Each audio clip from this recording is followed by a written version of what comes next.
Welcome to part 5 of how to make a Japanese shoji screen.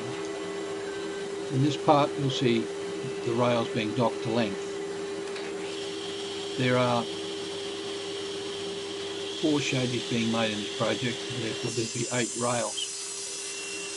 In previous parts you've seen the crosscut sled being used in a different way, and in this part you'll see the crosscut sled used as it is normally used to cut off items to length and get repeated accurate cuts.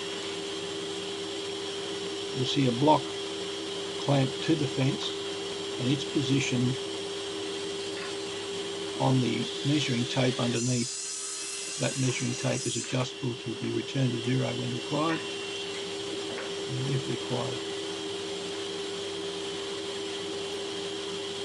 With the block in place, the rails can be cut one after the other and get to be all exactly the same length.